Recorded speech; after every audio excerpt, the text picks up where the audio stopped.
शेर आपकी खिदमत में अर्ज करती चलूं, सब कहाँ कुछ लाला व गुल में नुमाया हो गई, खाक में क्या सूरतें होंगी जो पन्हा हो गई। गालिब का ये शेर सेंट्रल जेल कराची के कुछ बाकमाल कैदियों पर बिल्कुल सादिक आता है, जिन्हें जेल में जब फारिग वक्त मिला तो उन्होंने अपने अंदर का जो उनका फनकार है उसको बाहर निकालने के इस मौके को हाथ से नहीं जाने दिया। फिर उन्होंने किस तरह से अपने लोहे को मनवाया, किस तरह से अपने हुनर को मनवाया, शाहनवाज अली कादरी की रिपोर्ट में आपको दिखाते हैं। मेरा नाम सैयद बिलाल अली और मैं अरसे 17 साल से इस जेल के अंदर, इस फाइन आर्ट के अंदर मैं 2016 से आया हूँ और यहीं मैंने काम सीखा है और आज अल्हम्दुलिल्लाह लोगों को सिखाता भी हूँ। हमारा बेसिक स्ट्रक्चर जो है वो स्किल्स के ऊपर है कि जितनी जिसके अंदर प्रोटेक्शन है वो उस हिसाब से अपना काम को आगे बढ़ाता है, क्योंकि हमारे पास कोई कोर्स सिलेबस है नहीं, कोई एनजीओ है नहीं। ये सिर्फ और सिर्फ जेल एडमिनिस्ट्रेशन की जगह है जिसके ऊपर हम लोग ये काम कर रहे हैं। यहाँ पे तकरीबन जितने भी उस्ताद हैं जो सिखा रहे हैं, इस टाइम पे काम कर रहे हैं, उन सब की किसी न किसी हवाले से पेंटिंगें बिकती रही हैं। सबसे बड़ी चीज़ ये है कि यहाँ पर उनको मौके दिए जाते हैं जो हमारी जेल इंतज़ामिया दे रही है, जिसके हम बेहद शुक्रगुजार हैं। तमाम कैदी, तमाम जितने लोग यहाँ पे काम करने वाले हैं, वो इस चीज़ का बहुत शुक्रिया अदा करते हैं जेल इंतज़ामिया का कि उन्होंने हमें एक जगह प्रोवाइड की। अगर यही जगह बाहर लोगों को मिल जाए तो ये जेलें खाली हो जाए, क्योंकि जो लोग यहाँ बैठ के अगर काम करना जानते हैं, रंगों से खेलना जानते हैं, खूबसूरती दिखाना चाहते हैं, तो वो क्राइम की तरफ कैसे आ सकते हैं। मेरा नाम अलावा दायो है। अभी 8वां साल है, मुझे सज़ा लगी हुई है तकरीबन 25 साल। पुलिस ऑपरेशन हुआ था, उसमें पुलिस मुकाबला हुआ था और सारा दिन वार्ड में बैठ के एक दूसरे से बातें कर के बोर हो जाते थे। एग्जीबिशन हुई थी, उसमें मेरा एक कैनवस गया था। एक पेंटिंग मेरी थी जो मुग़ल आर्ट पे मैंने बनाई थी, मेरी जर्मन कौंसलेट ने ख़रीद की थी। मुझे 21,000 रुपये भी दिए उसने। मेरा नाम अदनान है। मैं ज़्यादातर कैलीग्राफी और लैंडस्केप पे काम करता हूँ, न्यूड पिक्चर्स भी बनाता हूँ। और ये जो हमारी गैलरी जेल इंतज़ामिया ने हमें बना के दी है, समझ लें ऐसे मौके बाहर भी लोगों को नहीं मिलते जो हमें इधर कैदियों को प्रोवाइड कर रहे हैं जेल इंतज़ामिया ने। ना हमारे साथ कोई एनजीओ है, ना कोई और सिलेबस है। हम लोग जो जिनको पेंसिल पकड़ना भी नहीं आती थी, आज पाकिस्तान में क्या बाहर मुल्कों में भी हमारा काम जा चुका है। पैसों के लिए तो नहीं करते कि बस अपना फ़न बेहतर करने के लिए कर रहे हैं। हाँ, अगर पेंटिंग बिक जाती है तो उसके हौसला अफजाई होती है और वो आगे से आगे और अच्छी चीज़ बनाने की कोशिश करते हैं। ज़बरदस्त जनाब, और ये जितना भी क्रेडिट है ना, ये सारा जेल इंतज़ामिया को जाता है। अगर आप जेल में रहते हुए कैदियों को इतना सेहतमंद माहौल फराहम करेंगे तो बड़े अच्छे तरीके से उनका वक्त भी गुजरेगा। आगे बढ़ते हैं जनाब। और जब ये कहते हैं ना कि जब अवामी नुमाइंदा आर्टिस्ट हो तो हमें हर तरफ आर्ट देखने को मिलता है, कुछ ऐसा ही डीजी खान में हुआ, जहां डिप्टी कमिश्नर ने ज़ीब्रा क्रॉसिंग की जगह पेंटिंग बनवा दी। असिस्टेंट कमिश्नर है जिनकी मैं बात कर रही हूँ, मेहंदी मौलूफ साहब है, जिन्होंने दुनिया भर में मशहूर म्यूरल आर्ट के इस्तेमाल से ज़ीब्रा क्रॉसिंग को एक मुनफरिद शक्ल देने की कोशिश की है और तस्वीर ये सोशल मीडिया पर पोस्ट कर दी है। साथ ही लिखा है कि डेरा गाजी खान में एक स्कूल के आगे नए अंदाज की ज़ीब्रा क्रॉसिंग बनाई है, जिसे सोशल मीडिया सार्फिन ने खूब सराहा है। इस बेहतरीन इकदाम के पीछे आखिर मकसद क्या है, और जनाब क्या ये वो मकसद हासिल हो सका है जो उन्होंने मकसद हासिल करने के लिए ये इकदाम उठाया है। असिस्टेंट कमिश्नर डीजी खान मेहंदी मौलूफ साहब हमें ज्वाइन कर चुके हैं। सर, बेहद शुक्रिया आपका वक्त देने के लिए। बड़ा ज़बरदस्त और बहुत मुनफरिद अंदाज है, स्कूल के सामने ज़ीब्रा क्रॉसिंग के बजाय पेंटिंग, इसके पीछे मकसद क्या है? पहले तो मैं ये चाहूँगी आप ज़रा हमारे नाज़रीन के सामने बयान करें। Thank you very much. मकसद जो है वो हमें गवर्नमेंट ऑफ पंजाब की तरफ से डायरेक्शंस ये थी कि हमने ब्यूटिफिकेशन के लिए कोई स्टेप्स लेने हैं। अच्छा। तो ऑनलाइन सर्च करते हुए क्रॉस वॉक आर्ट वर्क मुझे मिला था। तो फिर डीसी साहब की डायरेक्शन पे हमने ये सोचा कि क्यों ना ऐसी चीज़ की जाए जिससे एक तो रोड सेफ्टी बच्चों के लिए भी इंश्योर हो जाए और हमारा ब्यूटिफिकेशन का प्लान भी साथ साथ चलता रहे। तो ये दो हमारे स्कूल में है कि रोड के ऊपर छुट्टी के टाइम काफी पेरेंट्स की शिकायत थी कि हम लोगों को रोड की उस साइड पे खड़े होते हैं तो बच्चों को पिक करने में इशू होता है। तो उसके लिए हमने 3 स्टेप्स लिए। एक तो اس کے جو زیبرا کراسنگز ہیں کراس واکس ہیں وہ ڈیزائنڈ سوٹ اس میں ڈیزائن کر کے بنائیں. جی جی. دوسرا یہ کہ وہاں پہ بچوں کے لیے چھٹی کے ٹائم ٹریفک کے کانسٹیبلز پوسٹ کیے, اور تیسرا یہ کہ ان کے ساتھ ایک سائن بورڈ ہم اب لگانے جا رہے ہیں کہ slow down zebra crossing ahead. تو یہ 3 اسٹیپس لے کے آئی تھنک مین مقصد جو تھا اس کا وہ اچیو ہو رہا ہے, بچوں کی سیفٹی, روڈ سیفٹی, اور دوسرا شہر کی بیوٹیفیکیشن. صحیح, یعنی دونوں چیزوں کو آپ لوگوں نے ساتھ ساتھ لے کے چلنا ہے اور دونوں چیزوں میں توازن رکھنا ہے. اچھا مجھے یہ بتائیں کہ یہ جو آرٹ ہے صرف ایک اسکول کے سامنے جو موجود سڑک ہے اس تک محدود ہے یا دیگر سڑکوں پہ بھی ہمیں ایسے آرٹ نظر آئیں گے؟ یہ ابھی تو ہم لوگوں نے اس کو ایز اے پائلٹ پروجیکٹ کیا تھا, تو سنس اس کا کوئی بجٹ نہیں تھا ہمارے پاس, ہم نے والنٹیئر بیسس پہ یونیورسٹی کے بچوں سے ریکویسٹ کی کہ وہ کریں, وہ انہوں نے کیا. تو اب ہم لوگ اس کو سوچ رہے ہیں کہ ہم لوگ مشورے کے بعد جو ہے ایکسٹینڈ کریں گے. ہمارے ڈی جی خان میں ایک فل ڈاٹ ہے جہاں سے کافی ساری روڈز اس پہ فل ڈاٹ پہ آتی ہیں, تو اس کے اوپر ہم لوگ پلان کر رہے ہیں نیکسٹ کے وہاں پہ کریں گے. صحیح. اور جیسے ہم دیکھتے بھی ہیں نا کہ یونیورسٹی کے اسٹوڈنٹس اکثر وہ ہمیں دیواروں پہ پینٹ کرتے نظر آتے ہیں, کیونکہ اکثر دیواروں پہ کچھ لکھ دیا جاتا تھا, وال چاکنگ ہوتی تھی, تو وہ اس کو ختم کرنے کے لیے انہوں نے دیواروں پہ پینٹنگ کی.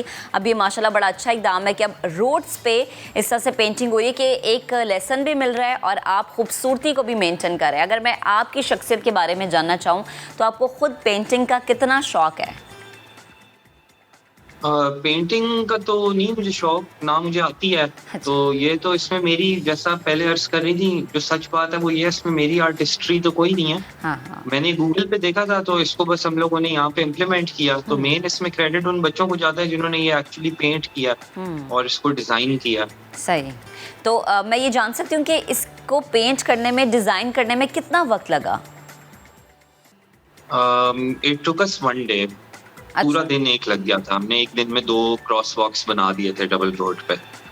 صحیح ہے. تو مہندی صاحب اس کا اگر میں رسپانس آپ سے پوچھنا چاہوں, اس کا رسپانس کیسا ہے خصوصاً پیرنٹس کی جانب سے, کہ آپ نے جیسے کہا کہ بچوں کی سیفٹی سب سے زیادہ ضروری تھی؟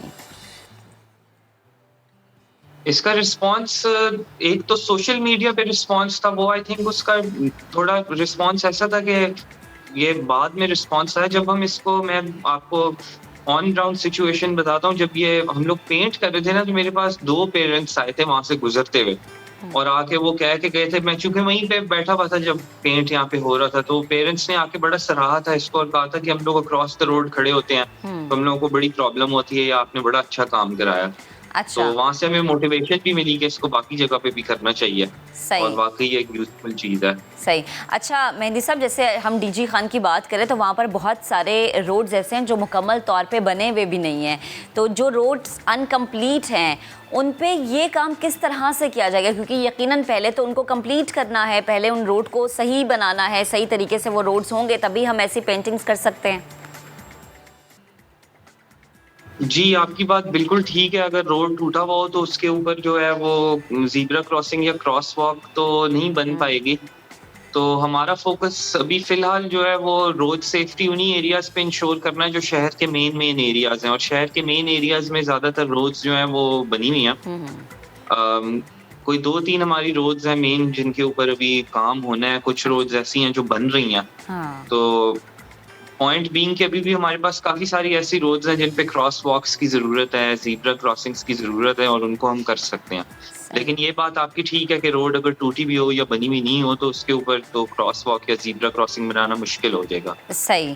اچھا لاسٹ میں ایک اور چیز آپ سے پوچھنا چاہوں گی کہ جیسے یہ چیز ہے بڑی اٹریکٹیو لگ رہی ہے, تو آپ کے خیال میں کیا دوسرے جو شہر ہیں پنجاب کے, وہاں پر اس چیز کو دیکھتے ہوئے کیا اپنے اپنے شہروں میں اس طرح کی پینٹنگ کو, کہ آپ شہر کی خوبصورتی کو بھی مینٹین کر رہے ہیں اور جناب تحفظ کو بھی برقرار رکھ رہے ہیں؟ کیونکہ کچھ لوگ زیبرا کراسنگ موجود ہوتے ہوئے بھی نا, وہ اگر ہم دیکھیں تو تب بھی اس چیز کو فالو نہیں کرتے اور دھڑا دھڑ جا رہے ہوتے ہیں, اسپیشلی اگر پنجاب کے بڑے شہروں کی میں بات کروں. میرے خیال میں دوسرے شہروں میں بالکل ہونا چاہیے, بلکہ میں آپ کو بتاؤں کہ اس سے پہلے میں لاہور پوسٹڈ تھا تو ہم نے لاہور میں بھی یہ 1-2 جگہ پہ یہ اسٹیپ لینے کی کوشش کی تھی. لیکن سنس ہمارا پہلی دفعہ تھا تو ہم لوگ اس کو ٹھیک سے ایگزیکیوٹ نہیں کر سکے تھے in terms of the paint that we were using. इसके अंदर पेंट जो यूज होता है वो थर्मोप्लास्टिक पेंट होता है which is usually used on roads. दूसरा जो नॉर्मल पेंट होता है जो हम लोग दीवारों पे करते हैं वो एक हफ्ते से ज्यादा रोड के ऊपर नहीं टिक सकता क्योंकि उसका वेयर एंड टेयर इतना ज्यादा होता है, गाड़ियों ने गुजरना होता है।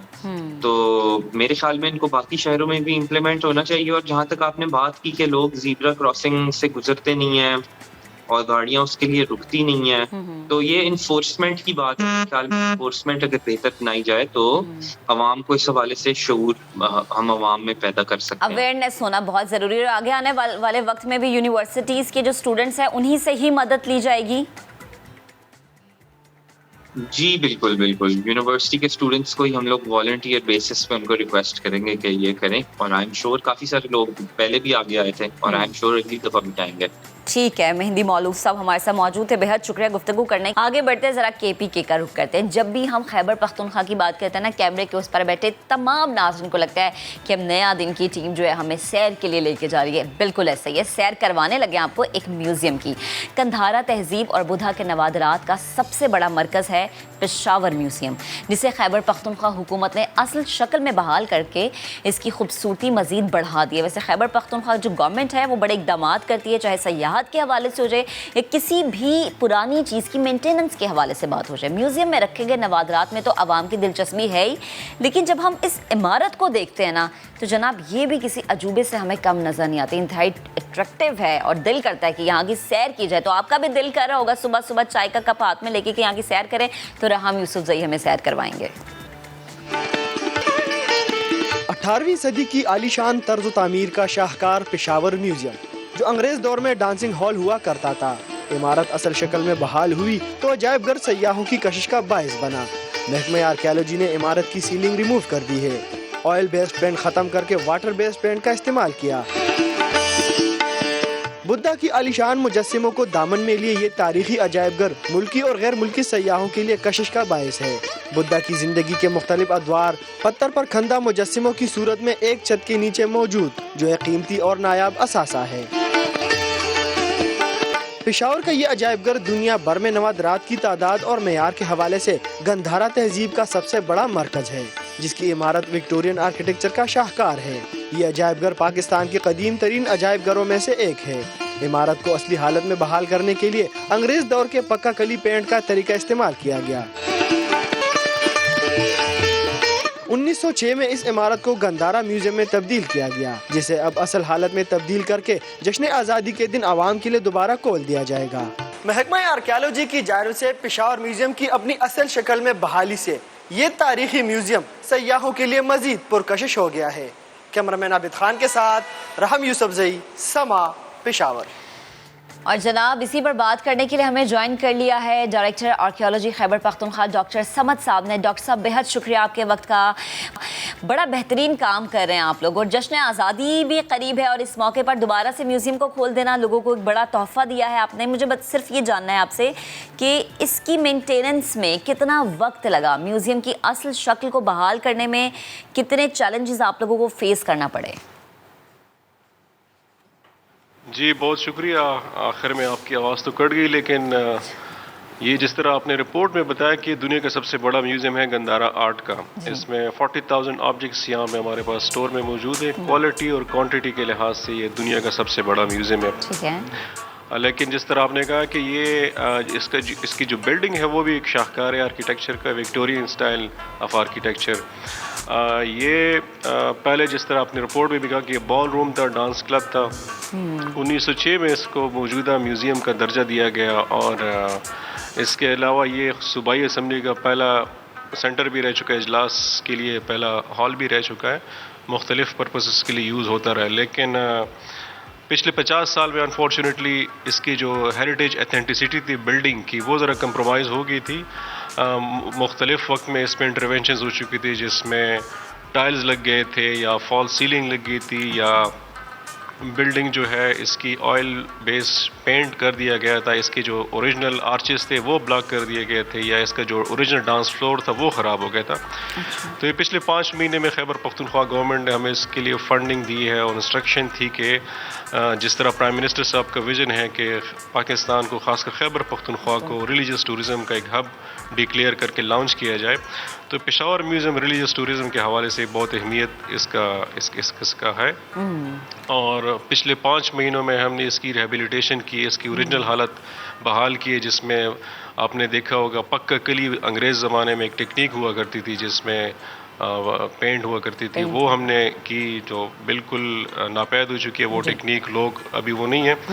لیکن اس کے علاوہ ہم نے وہاں پہ فال سیلنگ ریموو کی, ٹائلز ریموو کیے, اس کے جو ڈانس فلور تھا اوریجنل وہ ٹیک ووڈ سے وہ ریسٹور کیے, اس کے نیچز تھے. ابھی نیکسٹ فیز میں ہم اس کے شو کیسز پراپر نیریٹو تھیمز کے لحاظ سے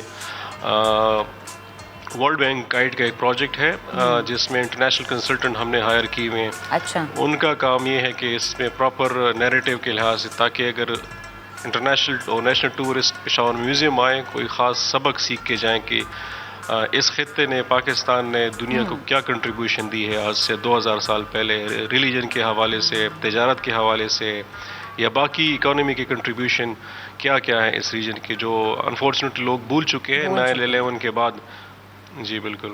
اچھا ڈاکٹر صاحب, اگر ہم گندھارا تہذیب کی بات کریں, بہت وسیع تہذیب ہے ان کی, اور بہت معلومات ایسی ہے جس کو شاید اب لوگ بھلا بھی چکے ہیں. اور خیبر پختونخوا تو اس کا ایک مرکز بھی سمجھا جاتا ہے کیونکہ بہت سارے رنگ ہمیں ملتے ہیں. انٹرنیشنل جو ٹورسٹ آتے ہیں ان کے لیے کتنا اٹریکٹیو ہے یہ؟ جی بالکل, آپ نے بہت امپورٹنٹ کویشچن یہ پوچھا. یہ خیبر پختونخوا جو ہے جس طرح مسلمانوں کے لیے ایک سیکرڈ جگہ ہے, امپورٹنٹ جگہ ہے, اس کے علاوہ 6 سے 7 ڈفرینٹ مذاہب کے لیے خیبر پختونخوا ایک مقدس جگہ رہ چکی ہے, خاص کر بدھسٹ کے لیے. جس طرح ہم حج جاتے ہیں, مسلمان حج جاتے ہیں, اسی طرح بدھسٹ لوگ جو ہیں وہ خیبر پختونخوا ان کے لیے بہت اہمیت رکھتا ہے, کیونکہ یہاں پہ ان کے جو ارلیسٹ 2000 سال پہلے جو بدھسٹ سائٹس ہیں, جگہ ہیں, مقدس مقامات ہیں, وہ خیبر پختونخوا میں. اس کے علاوہ ہندوازم جو ہے, ہندو مذہب کی ابتدا جو ہے وہ موجودہ خیبر پختونخوا سے ہوئی آج سے 2000 سال پہلے. یعنی موجودہ انڈیا کے ساتھ ہندوازم کی ابتدا کا کوئی تعلق نہیں ہے یہاں سے. اس میں ایون جو ویدک ریگ ویداز ہیں وہ بھی اسی خطے میں, سوات میں اور خیبر پختونخوا میں لکھی گئی ہیں. ان جگہوں کا ذکر ہے باقاعدہ. سکھزم کی اگر بات کی جائے تو 90% آف سکھ ہیریٹیج وہ خیبر پختونخوا میں موجود ہے. یہاں پہ جمرود فورٹ ہے, جس طرح میں کمپیریزن ویسے آپ کو دے رہا ہوں. جی. ہری سنگھ نلوا ان کا ایک جرنیل رہ چکا ہے, رنجیت سنگھ کا, وہ اس کی قبر ہے یہاں پہ. بہت سارے سکھ انٹرسٹڈ ہیں کہ یہاں پہ وزٹ کرے. اس کے علاوہ پاکستان جو ہے کرسچینٹی کے لحاظ سے بہت زیادہ اس کی امپورٹنس ہے, کیونکہ یہ واحد دنیا میں ملک ہے جو نان کرسچن ملک ہے, لیکن سب سے زیادہ چرچز ہیں یہاں پہ آؤٹ سائڈ دی کرسچن ورلڈ. تو یہ اس کے علاوہ کیلاش کلچر ہے, کیلاش قبیلہ ہے, یونیک ان کا اپنا ریلیجن ہے, لائف سٹائل ہے.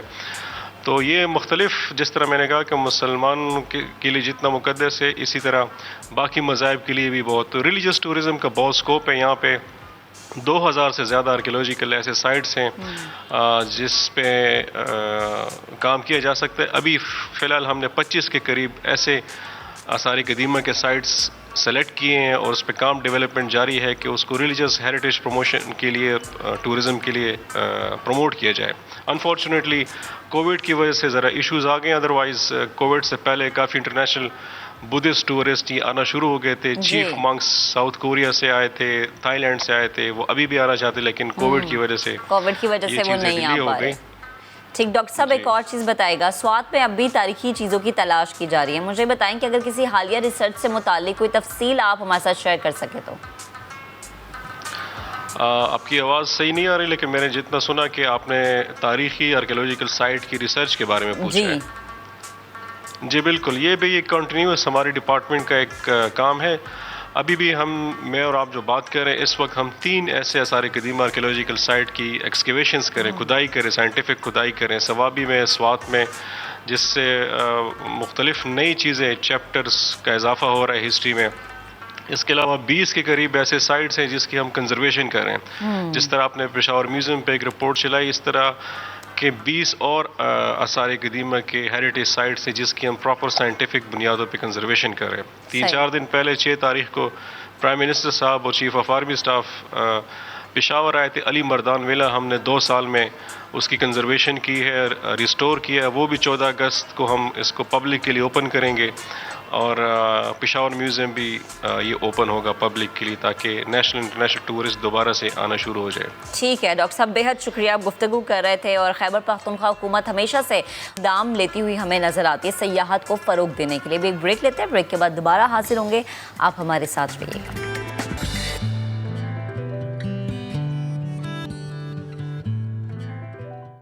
تو شاعر کہتا ہے گلوں میں رنگ بھرے باد نوبہار چلے، اور اس کی عملی تصویر سے ہم آپ کو ملوا رہے ہیں ایک ایسی ملٹائی ٹیلنٹڈ پاکستانی خاتون جنہوں نے تصاویر میں رنگ بھر کے پرانے زمانے کو رنگین بنا دیا. ہمارے پرانے جو تصویر ہوتی ہے نا ہمارے بچپن کی، بلیک اینڈ وائٹ والی. اچھا بچپن میں تو ہمارے نہیں آئی تھی بلیک اینڈ وائٹ، کچھ رنگین تھی. ہم اتنے پرانے نہیں ہیں، نو نو نو نو نو. لیکن یہ آپ یہیں سے دیکھ سکتے ہیں یعنی کتنی آئیکونک تصاویر ہیں، کتنی آئیکونک فوٹیجز ہیں.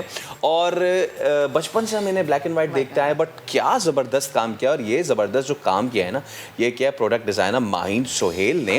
آرٹیفیشل انٹیلیجنس کو انسانی تاریخ کا جو سب سے بڑا انقلاب قرار دیا جا رہا ہے، اس کی مدد سے اور منفرد ٹیکنیکس کی مدد سے صنعت و کمپیوٹرز روبوٹکس میں جو جدت آ رہی ہے، اس کو یوٹیلائز کیا ہے پاکستانی پروڈکٹ ڈیزائنر ماہین سہیل نے. ماضی کی یہ یادگار تصاویر ہیں، یادگار فوٹیجز ہیں، اور یہ وہ فوٹیجز میں پہلے ہمارے وزیر اعظم لیاقت علی خان پاکستان کا جھنڈا لہرا رہے ہیں، بانی پاکستان قائد اعظم محمد علی جناح خطاب کر رہے ہیں، اور کہیں وائس رائے فیملی کے ساتھ موجود ہیں. اور کتنے اچھے مومنٹ پہ، کتنے اچھے موقع پہ یہ سب ہو رہا ہے. 14 اگست کا مومنٹ، 14 اگست بھی آ رہی ہے جناب، 14 اگست کی تیاریاں بھی جاری ہیں، تو یہ تیاریوں کا حصہ ہی ہے. تو جناب چاہے کرکٹ ہو، سیاست ہو، فیشن ہو یا مارکیٹ کا ہو، ماہین سہیل نے پاکستانی لیجنڈز کی تصاویر کو مزید خوبصورت بنانے کی ایک کوشش کی ہے. وہ رنگین پاکستان کے نام سے ایک انسٹا اکاؤنٹ پر اے آئی کے ذریعے بلیک اینڈ وائٹ یا پرانی جو تصاویر ہے اس کو جدت کا رنگ دیتی ہوئی ہمیں نظر آتی ہے. اس خوبصورت کام پر مزید بات کرنے کے لیے ماہین سہیل نے ہمیں جوائن کر لیا. ان سے بات کریں گے کہ یہ کام ان کے لیے کتنا چیلنجنگ ہوتا ہے. ماہین السلام علیکم، گڈ مارننگ، کیسی ہیں آپ؟ وعلیکم السلام، I am good, thank you for having me. اچھا ماہین، آپ نے وہ کر دکھایا جو کہ میرے نزدیک تو شاید ناممکن تھا. بانی پاکستان قائد اعظم محمد علی جناح کی بلیک اینڈ وائٹ تصویر میں رنگ آپ نے بھرے. یہ بہت زیادہ چیلنجنگ لگتا ہے، اور واقعی یہ چیلنجنگ ہوگا بھی، کیونکہ رنگ کلرز آپ کسی بھی پکچر میں اس وقت ایڈ کرتے ہیں جب آپ نے اس کو دیکھا ہو کہ یہ تصویر کلرفل کیسی لگتی تھی. لیکن مطلب یہ وہ مناظر یا یہ وہ تصویریں جن کو ہم نے شروع سے بلیک اینڈ وائٹ میں دیکھا ہے، تو یہ کتنا مشکل کام ہے. ہاں جی، کام تو مشکل ہے، لیکن ٹیکنالوجی آج کل بہت کافی امپروو ہو رہی ہے، اور ٹیکنالوجی سے وہ چیزیں امپاسبل ہو رہی ہیں جو پہلے پاسبل نہیں تھیں. تو میرا کام اسی چیز پہ فوکس کرتا ہے کہ ہم کیسے ٹیکنالوجی سے میڈیا میں امپروومنٹ لا سکتے ہیں. Okay Maheen, what was your thought behind it? کیونکہ اے آئی سے بہت دیگر کام بھی ہو رہے ہیں، ساتھ ساتھ ہمیں آپ یہ بھی بتائیے کہ ایسے کون سے دیگر پروجیکٹس ہیں وہ یادگار، وہ لیجنڈری، وہ آئیکونک کہ جن پہ ابھی تک آپ نے کام کر لیا ہے؟ میں ٹیکنالوجی پہ اس لیے فوکس کرتی ہوں as a product designer as well, because technology سے you can enable so many new experiences. میں ورچوئل ریالٹی میں کام کرتی ہوں، آگمنٹڈ ریالٹی میں کام کرتی ہوں. پاکستان میں ہم نے ایک انوویشن لیب بھی کھولی ہے لمز میں، لاہور میں، جس کے اندر students can go there and use virtual reality to build new experiences. تو اس طرح کے کافی یونیک ایکسپیرینسز پہ کام کرتی ہوں. یہ اوبیسلی زیادہ فیوچرسٹک ٹیکنالوجیز ہیں، لیکن ان میں ریسرچ از ویری امپورٹنٹ تاکہ ہم ان ٹیکنالوجیز کے بارے میں لرن کر پائیں، and then we can see how we can make the history of Pakistan more prominent in the stories. Lahore میں آئی تھنک کچھ میوزیمز ہیں جن میں شرمین عبید کی documentaries can be played in V R, جس میں آپ پاکستان کی ہسٹری کو ریلیو کر سکتے ہیں ورچوئل ریالٹی میں. تو اس طرح کی چیزوں سے I am very interested and fascinated, because آج کل کی یوتھ کے لیے بہت امپورٹنٹ ہے to learn about the history. صحیح. اچھا ماہین، مجھے بتائیں کہ یہ یقیناً یہ کام ٹریننگ کے بغیر تو ممکن نہیں ہے، تو آپ نے کہیں سے سیکھا، کہاں سے سیکھا اور کتنا ٹائم لگا؟ कहीं से सीखा तो नहीं, खुद ही मेरा शौक था, तो I spent a lot of time on it. मैं आर्टिफिशियल इंटेलिजेंस की टीम पे काम करती हूँ, तो उसके through I learn a lot about the technology and the models. और आप काम के बाद भी मुझे बहुत शौक है डिफरेंट प्रोजेक्ट्स करने का. I run a podcast identity के बारे में, जिसमें मैं काफ़ी आइडेंटिटी के टॉपिक्स पे फोकस करती हूँ कि जब आप डिफरेंट कंट्रीज़ में पैदा होते हैं, how can you hang on to your identity and how can you learn more about that. तो काफ़ी शौक था डिफरेंट स्टोरीज़ बताने का. और मुझे बहुत शौक था कि जैसे पाकिस्तान की डिफरेंट फैमिलीज़ की कहानियों को मैं कैसे एलिवेट कर सकती हूँ. तो टेक्नोलॉजी जो थी वो स्कूल में लर्न की, ऑनलाइन लर्न की, बाकी लोगों से लर्न की, और जो आइडियाज़ थे दे वर ओरिजिनल. और Instagram is a great tool जिसके ऊपर you can reach so many people at one time. तो it all came together pretty fast. अच्छा माहीन, एक और बात आप मुझे बताएं कि किसी भी तस्वीर के बैकग्राउंड को बहुत ज़्यादा अट्रैक्टिव बनाना ये बहुत मुश्किल काम होता है, और ये यकीनन सिर्फ वही कर सकता है जिसके रंगों से खेलना आता हो. तो जब आप ये काम करती हैं, स्पेशली बैकग्राउंड जब आप उसमें कलर भर रही होती हैं, उसको कलरफुल बना रही होती हैं, तो दिमाग में सबसे ज़रूरी चीज़ होती क्या है? हाँ, सबसे पहले तो ये है कि आर्टिफिशियल इंटेलिजेंस यूज़ हो रही है, तो आर्टिफिशियल इंटेलिजेंस देखेगा कि इसमें डिफरेंट शेड्स जो हैं वो कौन से कलर्स हो सकते थे. तो बिकॉज डेटा जो है वो ट्रेंड होता है, इट्स ट्रेंड ऑन इमेजेस जो कि पाकिस्तान से रिलेटेड नहीं है, तो अक्सर जो कलर्स वापस आते हैं वो करेक्ट नहीं होते. तो तब मुझे थोड़ी रिसर्च करनी पड़ती है कि उस ज़माने में लोग किस तरह के कपड़े पहनते थे और कौन से कलर ज़्यादा पॉपुलर थे. और उसके through I learn a lot about the history के अच्छा अगर उस वक़्त ग्रीन ज़्यादा पहना जाता था या ब्लू ज़्यादा पहना जाता था, या इस शहर में कलर्स किस तरह के थे, जो अगर ये फ्लैग है वो किस कलर का था. और उस रिसर्च के through I am able to improve the images, जो कि आर्टिफिशियल इंटेलिजेंस के ऊपर और इम्प्रूवमेंट उसमें ज़रूरी होती है. सही. तो माहीन, इस वक्त आप कौन कौन से ऐसे प्रोजेक्ट्स हैं जिन पर काम कर रही हैं मज़ीद? मैं 2-3 प्रोजेक्ट्स पे काम कर रही हूँ. फेसबुक में मैं AR/VR पे काम करती हूँ टू क्रिएट एक्सपीरियंसेस जिसमें अगर आप बहुत दूर रहते हैं एक दूसरे से, you can come together and feel like you are in one room together. तो वो मैं काम पे करती हूँ. काम से बाहर मैं एक पॉडकास्ट चलाती हूँ, उसका नाम है fake ID podcast. You can go to the website fakeidpodcast.com.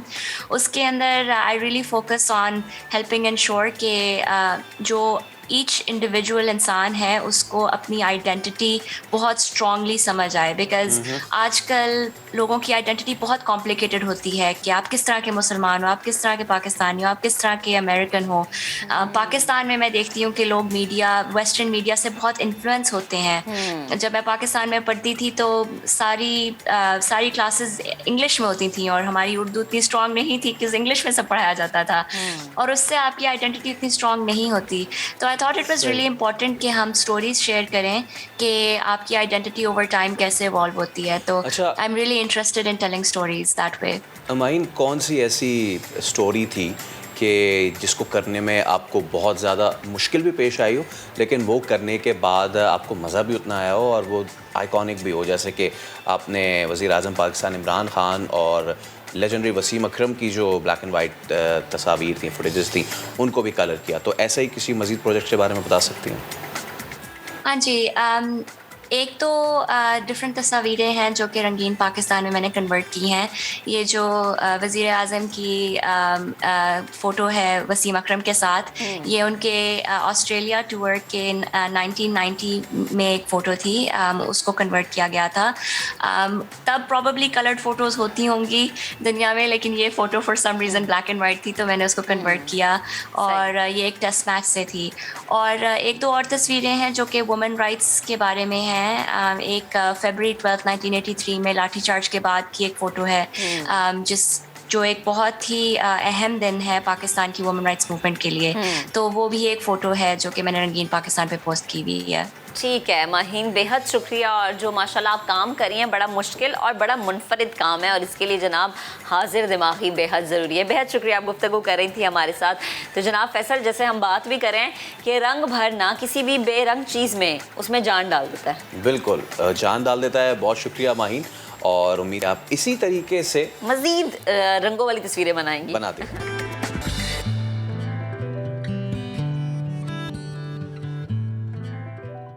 Welcome back جناب. اب بات کریں گے سرمایہ کاری کی. کاروباری طبقہ ہو یا مڈل کلاس, جب بھی آپ کے پاس تھوڑی بہت سیونگ ہوتی نا تو ہمیشہ دماغ میں ایک سوال آتا ہے. آپ کے دماغ میں کیا سوال آتا ہے؟ میرے دماغ میں سوال آتا ہے کہ اب میں کہاں اڑاؤں.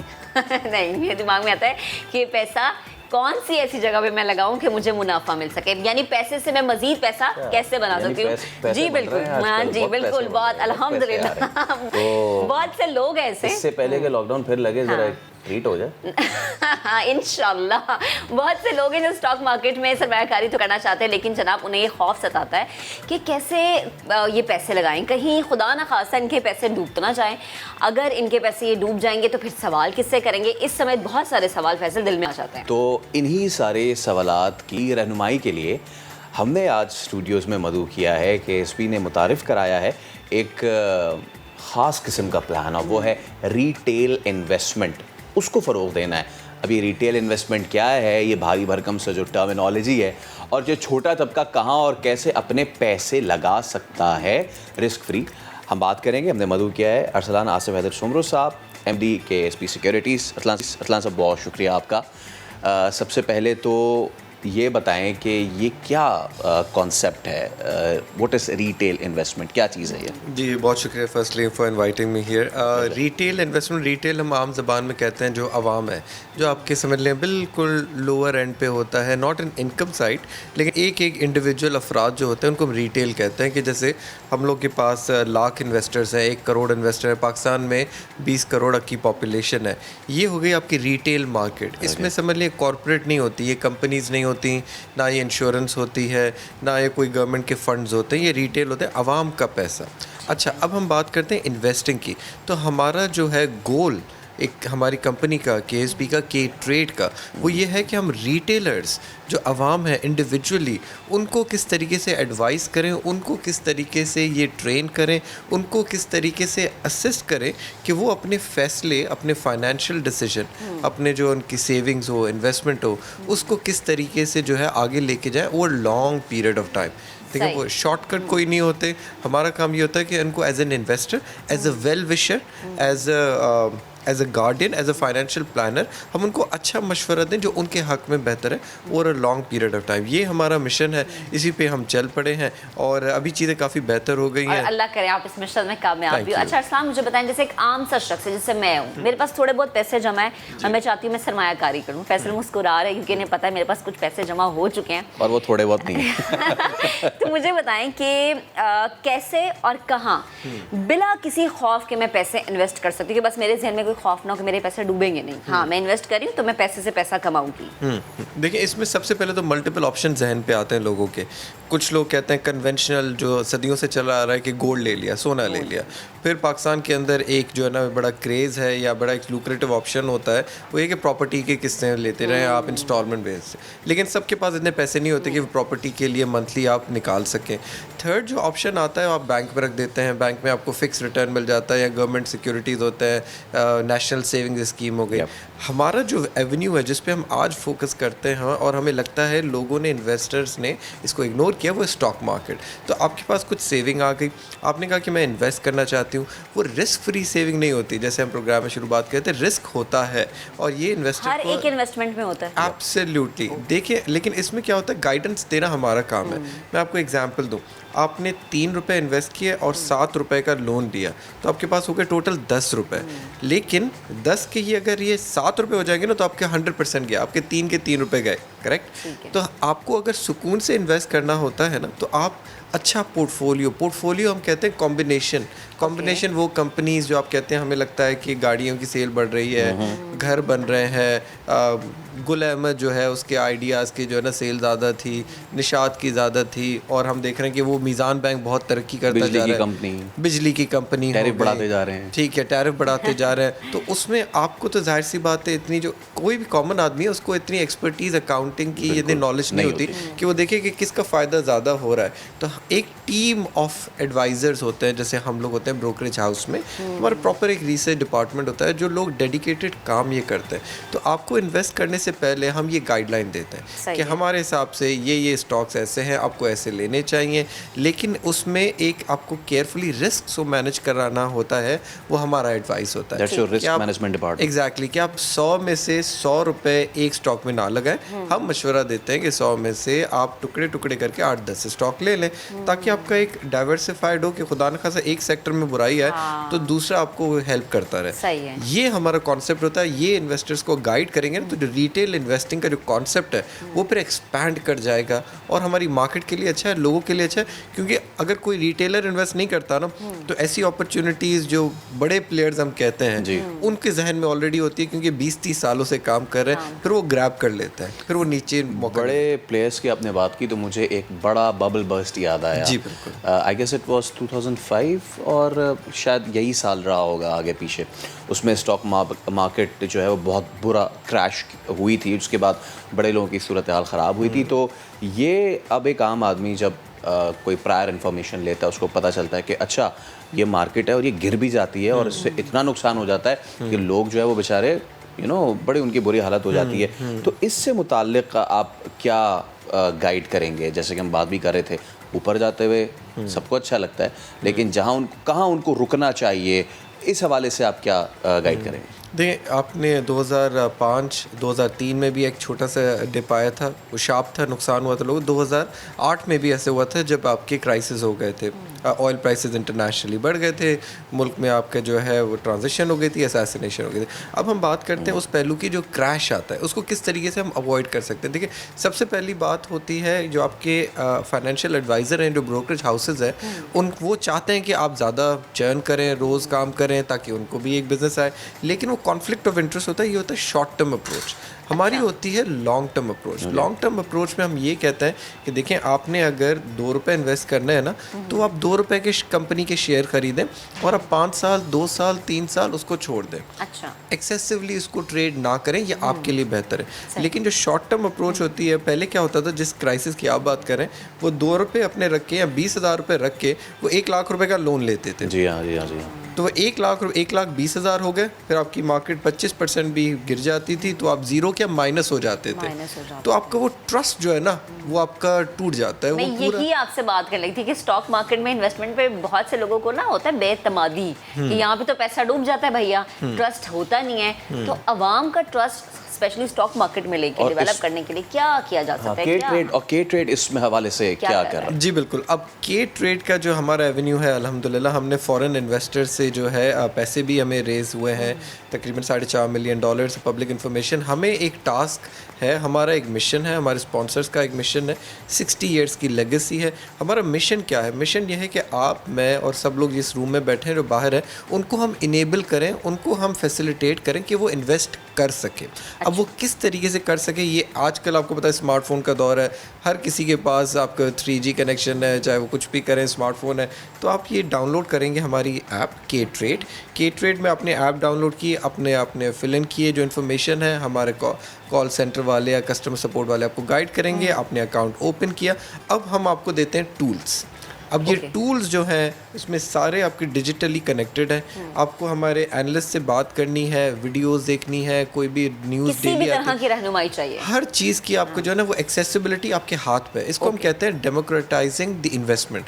कि 20 करोड़ जो आवाम है, सबके पास हाथ में एक एवेन्यू आ गया है जिससे वो अपनी इन्वेस्टमेंट्स को प्लान कर सकें, जिसमें वो सेविंग कर सकें और जिनमें थोड़ी वो लर्निंग भी कर सकें. इस मिशन को अगर हम लोग इंशाल्लाह सक्सेसफुल होते हैं, इवन मैं बोलूँगा 30% भी सक्सेसफुल होते हैं, हमारे 10 मिलियन जो इंशाल्लाह हमारे क्लाइंट्स को हम टारगेट करना चाहते हैं. इसमें क्या होगा कि मार्केट में जब ये क्रैश आता है ना, तो रिटेलर इतना होशियार होगा, इतना अक्लमंद होगा, इतना इक्विप्ड होगा कि वो मार्केट में इन्वेस्ट करना शुरू कर जाएगा. वो पैनिक नहीं करेगा. अमूमन मसला ये होता है, जो आपने एग्जांपल दिया, जो आवाम है ना वो आती है अखबार में, टीवी में ये देख के कि मार्केट ऊपर चली गई है, वो चली जाती है एग्जैक्टली वो, लेकिन वो जब चीज़ खरीदते हैं वो बहुत ऊपर होता है. एज वी आर स्पीकिंग, तो ये वो ऐप है, अगर हम इसको मैं कैमरामैन से कहूँ अपने कि इसको क्लोज करके दिखा सकें, तो this is the app, the के ट्रेड, और ये आपके मोबाइल में बहुत इजीली अवेलेबल है. तो आप जा सकते हैं इस पे एंड हम देख सकते हैं कि ٹولز کا بھی آپ نے ذکر کیا. سو اٹس اور یہ چلیں جی فیصل جو انویسٹمنٹ کی طرف چلے گئے, یہ انسٹال ہونا شروع ہو گئی ہے.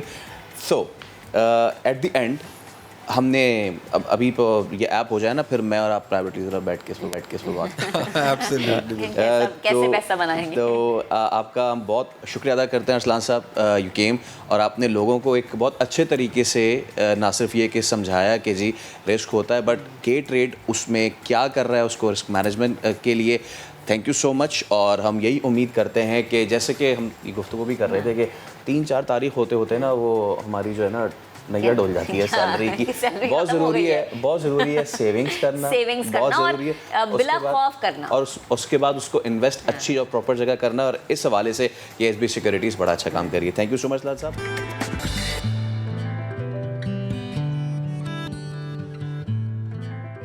آپ کو بتائیں کہ شادی کا مقدس رشتہ اب اپنی پہچان کھونے لگا ہے. عدم برداشت اس کو کہیں, یا پھر ہم یہ کہیں کہ شاید سوچ کا جو ہے فقدان ختم ہو چکا ہے, یا پھر دونوں جو لوگ ہیں, لڑکا ہو یا لڑکی, اسے لگتا ہے کہ ٹھیک ہے نہیں چل پا رہے تو اوکے فائن, ہم دوسری شادی کر لیں گے, دوسرا نکاح کر لیں گے. لیکن اس طرح کی سوچ کے بعد ہم یہ دیکھ رہے ہیں کہ ہمارے معاشرے میں ڈیورس اور جو خلا ہے اس کا ریشو بڑھتا جا رہا ہے. لاہور میں رواں سال کتنی خواتین نے عدالتوں سے خلا لے کر رشتہ ختم کرنے کی اپیل کی, اور خواتین کو خلا لینے کی یہ ضرورت کیوں پڑ رہی ہے, پہلے آپ کو رپورٹ دکھاتے ہیں ارشد علی کی, پھر اس پہ بات کریں گے. ہزاروں خواہشوں, امیدوں اور دعاؤں کا نام شادی. یہ رشتہ انسان اپنی پسند سے بنائے یا اپنوں کی پسند سے, لاکھ بار سوچ بچار کے بعد. سال 2021 کے پہلے 6 ماہ کے دوران 4738 جوڑوں میں علیحدگی ہوئی, یعنی یومیہ 26 رشتے ٹوٹ گئے. گزشتہ برس یہ شرح یومیہ کے حساب سے آدھی تھی. گزشتہ سال 2020 میں 2480 خواتین کو خلا کی ڈگریاں جاری کی جاتی رہیں, تاہم یومیہ 13 خواتین کو خلا کی ڈگریاں جاری کی گئیں. کرونا کی وجہ سے گزشتہ برس اپریل اور مئی کے دوران خلا کی ڈگریوں کے اوپر سماعت نہیں ہو سکی, جس کا اثر 2021 میں دیکھنے کو مل رہا ہے. رشتوں کو دیمک کی طرح کون چاٹ رہا ہے؟ جی ہاں, جھوٹ. کھلا جو ہے میں نے بہت ساری اس کی ریزنز کی وجہ سے اپلائی کیا. ایک تو اس کا فزیکلی ٹارچر, مینٹلی ٹارچر, شک, تہمتیں, خرچہ نہ دینا, فراڈ, جھوٹ, اس وجہ سے. وکلا اور سائلین اس حوالے سے کیا کہتے ہیں, آئیے انہی سے جانتے ہیں. شادی سے پہلے لوگ جو ہیں وہ بہت زیادہ یہ ہمبل ہوتے ہیں اور بہت زیادہ جو ہے وہ اپنے آپ کو عجز و انکساری کا مظاہرہ کرتے ہیں, لیکن جب شادی ہو جاتی ہے تو وہ یہ سمجھتے ہیں کہ اب ہم حاکم ہو گئے ہیں اور یہ محکوم ہے. اگر آپ کے پاس پیسہ نہیں ہے نا تو آپ ایٹ لیسٹ اپنی بیوی کو مینٹلی سکون دیں تاکہ وہ سروائیو کر سکے. پیسہ نہ بھی ہو تو گزارا ہو جاتا ہے, لیکن اگر سکون نہ ہو تو گزارا نہیں ہوتا. اگر رشتے سوچ کی سیڑھی پر چڑھے بغیر جذبات کی بنیاد پر بنائے جائیں تو شادی نہیں بربادی ہوتی ہے. گزشتہ سال 2020 کے دوران لاہور کی 11,503 خواتین کو خلا کی ڈگریاں جاری کی گئیں, تاہم ماہرین کہتے ہیں کہ خلا کی ریشو اس سال مزید بڑھے گی. کیمرہ مین خاور محمود کے ساتھ ارشد علی, سما, لاہور. ایک بہت اہم ہمارا سوشل ایشو ہے, اس پر مزید بات کریں گے. ہمیں جوائن کیا ہے بیرسٹر امشا چودھری, اور اسٹوڈیو میں ہمیں جوائن کر رہی ہیں سماجی کارکن عالیہ سارم نے. تو سب سے پہلے عالیہ صاحبہ آپ سے شروع کرتے ہیں, بہت شکریہ آپ کا وقت دینے کا. کیا وجہ ہے کہ خواتین جو ہیں وہ عدالتوں سے خلا لینے کے لیے تیزی سے رجوع کر رہی ہیں؟ سب سے پہلے تو میں یہ کہوں گی کہ کوئی عورت اپنا گھر نہیں توڑنا چاہتی, کیونکہ اس کو اپنی زندگی میں ایک ایسے مرد کی ضرورت ہمیشہ رہتی ہے جو اس کا سرپرست بنا رہے. تو اس کو ایک خلا کے بعد پھر کسی کی سرپرستی میں جانا پڑتا ہے. سب سے خوبصورت تو یہ بات ہو کہ جو پہلا سرپرست, پہلا شوہر ہو, وہی زندگی میں رہے اور اسی کے کندھے پہ انسان جائے.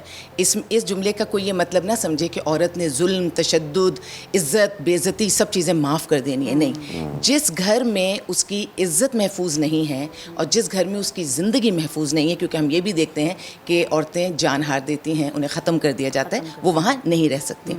खुला पहले औरत को इतनी आसानी से मिलती भी नहीं थी, और हम ये जुमला सुनते थे, मर्द कहता था ना तुम्हें रखूँगा ना तुम्हें छोड़ूंगा, ऐसा बना के रखूँगा कि अजियतनाक ज़िंदगी हो जाएगी।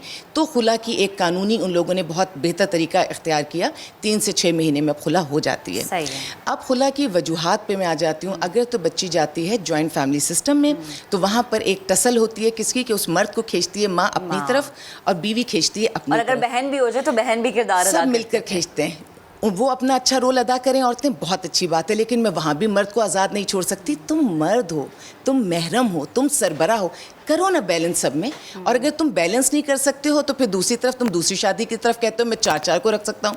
मैं तो उन्हें जानती हूँ जो 1 को रखते हैं और उस वक्त वो बैलेंस नहीं कर पा रहे होते। तो मर्द की सबसे बड़ी सलाहियत तो ये है कि वो बैलेंस करना सीखे। अब अगर मैं उनको देखूँ कि जो जॉइंट फैमिली में नहीं जाती है, तो वहाँ बच्चियों के अंदर ये शौक़ होता है कि भाई मेरी दोस्त ने ये ख़रीदा, उसने ब्रांडेड पहना, मुझे दो। तो वहाँ बच्चियाँ क्या करती हैं, ज़्यादा ख्वाहिशात दिखाकर उन मर्दों से कभी कभी फासला कर लेती हैं, कोई बेहतर अपॉर्चुनिटी। एक जुमला बहुत तकलीफ दे लेकिन बोल देना चाहिए, अपॉर्चुनिटीज़ जब बेहतर से बेहतर मिलने लगती है ना नेट के थ्रू, तो लड़का है या लड़की है दोनों निकल रहे हैं। अब अपॉर्चुनिटीज़ ये नहीं है कि हमने एक शादी करके उसको निभाने, अपॉर्चुनिटी ये है कि अच्छा ये तो मुझे ये पैसा दे रहा था, ये वाला सुकून दे रहा था, अब कोई और उससे बेहतर मिल रहा है तो इसको छोड़ के हम उधर चले जाते हैं। अपॉर्चुनिटी कितनी लॉन्ग टर्म होती है? बिल्कुल भी लॉन्ग टर्म नहीं होती, वो इतनी शॉर्ट टर्म होती है कि उसके कुछ अरसे के फ़ौरन बाद आपको तीसरी चौथी, तभी तो मैं कहती हूँ नफ्स को काबू करो, वरना 4 के बाद भी ना औरत को सुकून आएगा ना मर्द को सुकून आएगा। और जो आपकी जिम्मेदारी है ना वो इस रिश्ते को निभाना है। निकाह अल्लाह को पसंद है लेकिन तलाक खुला सख्त नापसंद है।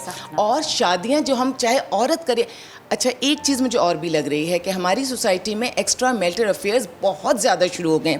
पहले हम मर्दों की कहानियाँ सुना करते थे, अब हम ख़वातीन की भी कहानियाँ सुनते हैं और वो मुकाबले पर आ गई हैं। मुकाबला ये है कि ये क्या समझता है कि मैं अब किसी नाकारा हो गई हूँ, या मुझे कोई पसंद नहीं कर सकता, या कोई मुझसे मोहब्बत नहीं कर सकता, मैं भी इसको दिखाती हूँ कि मुझसे कोई मोहब्बत कर सकता है।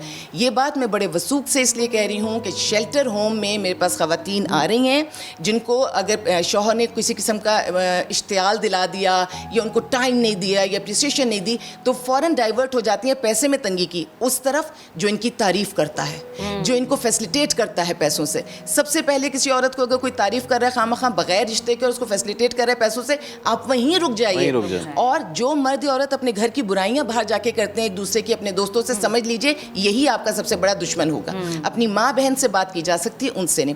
अब मुकाबले की फ़िज़ा ये है कि हम भी एक्स्ट्रा मैरिटल अफेयर चलाएंगे। मर्द के पास तो क्योंकि 4 की इजाज़त है, वो छुप के भी बहुत सारे काम कर लेते हैं, जबकि मैं मानती हूँ कि निकाह वो होता है जो अलल ऐलान किया जाए, जो छुप के किया जाता है मैं उसको निकाह ही भी नहीं समझती। ये बड़ा अहम इशू है, इस पे हम आगे चल के बात करते हैं क्योंकि अब शामिल करते हैं रमशा चौधरी भी हमारे साथ मौजूद है। रमशा, जिससे हम बात करें कि खुला की लेने की जो रेशो है वो बढ़ती जा रही है, आपके पास भी यकीनन केसेस आते होंगे, ज़्यादा वजूहात क्या होती हैं कि ख़वातीन क्यों इस तरफ जाती हैं कि उन्हें खुला चाहिए, उन्होंने खुला लेने के लिए अप्लाई किया है?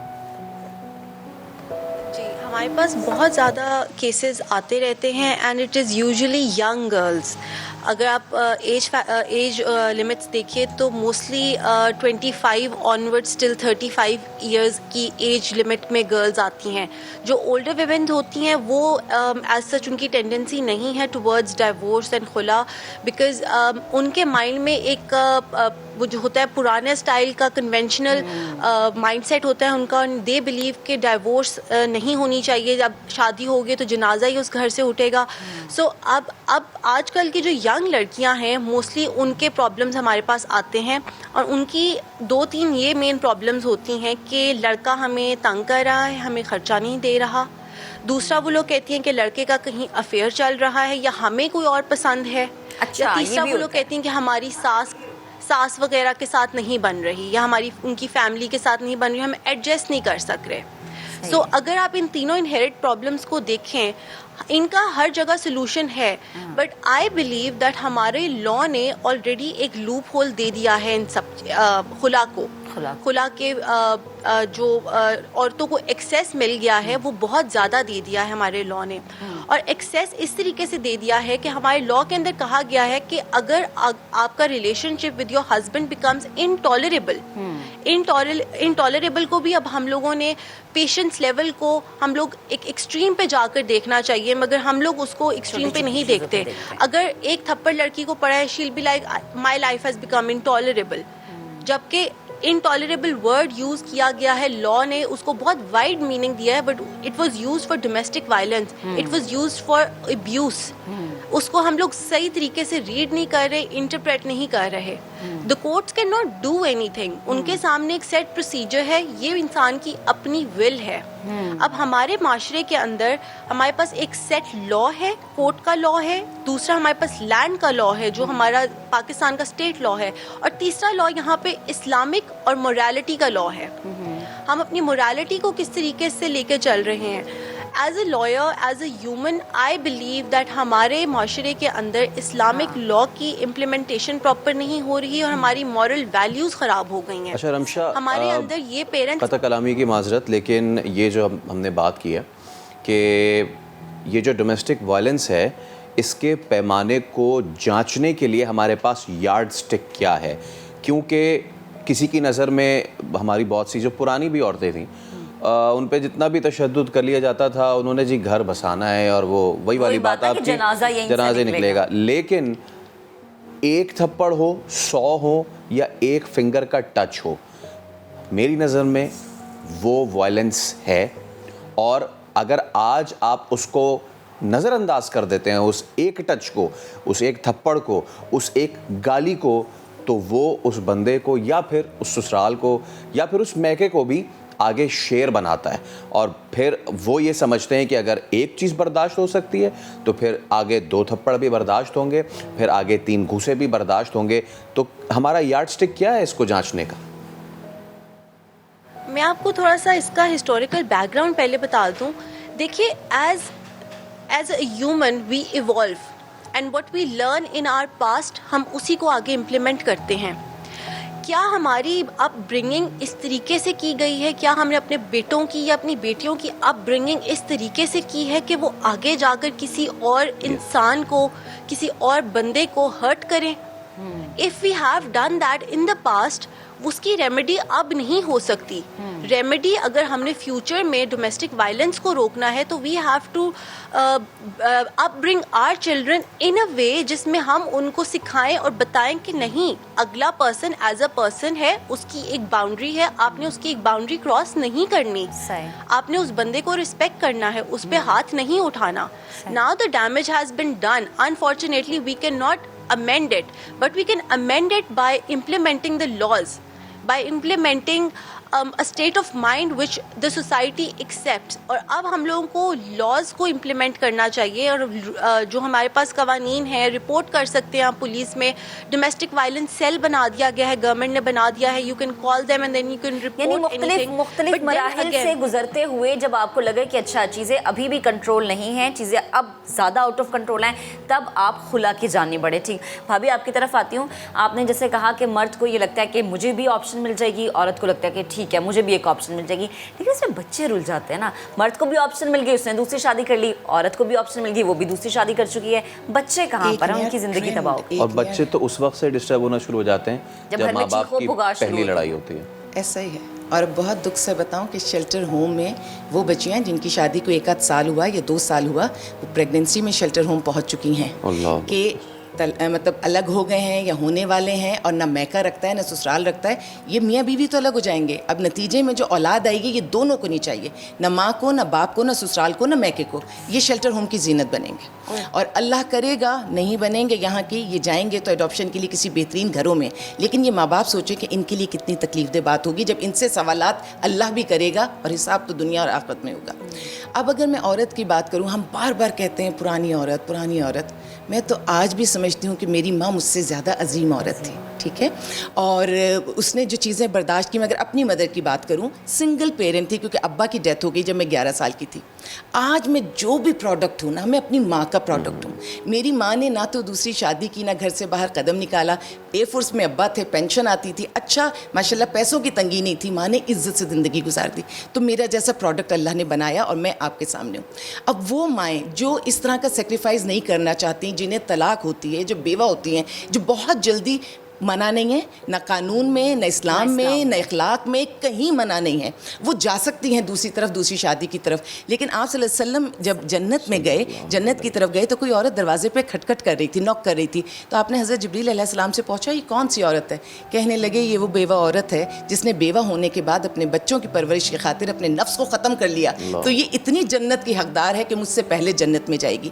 اب عورتوں کی, جو میں اپنی ماں پرانی عورتوں کے لیے ایک بات کرنا چاہوں گی, تو جس کو کہہ رہا ہے پرانا لگا مجھے, یہ گھر خریدنے میں زمانہ لگا مجھے. ہم نے بہت محنت کی, ہم عورتوں نے. پلیز اس فخر کو کنٹینیو کیجئے, جو قربانیاں ہم دے رہے ہیں کنٹینیو کیجئے. وٹے سٹے کی شادیاں نہیں کیجئے, شادیوں میں کمپیٹیبلٹی بھی چیک کیجئے. کم عمری کی شادیاں, 16 سال کی بچی, 14 سال کی بچی, وہ نکاح کو پتہ ہے کیا سمجھتی ہے؟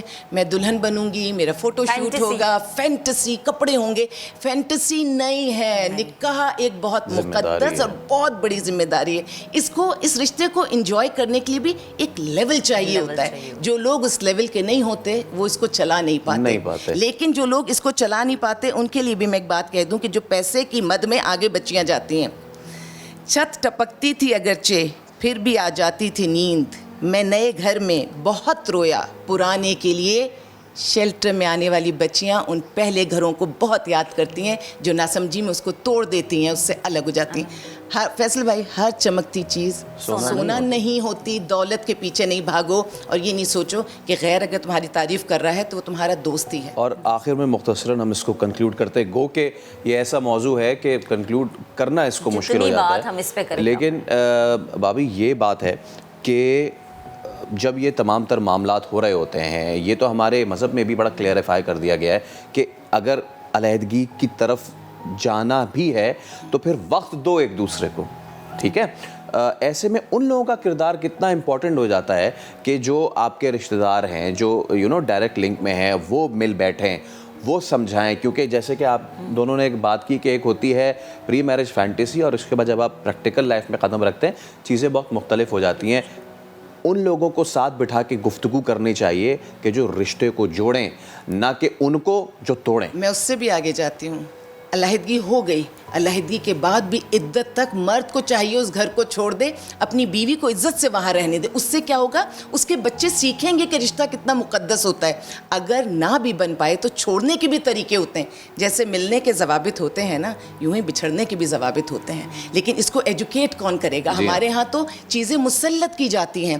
شادی میں جو بچیاں بہت جلدی پسند کر لیتی ہیں ایک دوسرے کو, ان کو یہ پتہ, ان کو اپنے ماں باپ کی مرضی اس لیے بیچ میں رکھنی چاہیے کہ اس میں ان کی سمجھداری, ان کی دوربینی, یہ ساری چیزیں شامل ہوں گی. ہمارے ہاں تو بس ایک کہہ دیا جاتا ہے پسند کی شادی ہمارا حق ہے, ہماری مرضی ہے. اور خاص طور پہ وہ جو ایک میرے جسم والی ایک چیز چل رہی ہے, اس نے بہت ساری چیزوں کو ہلا دیا ہے.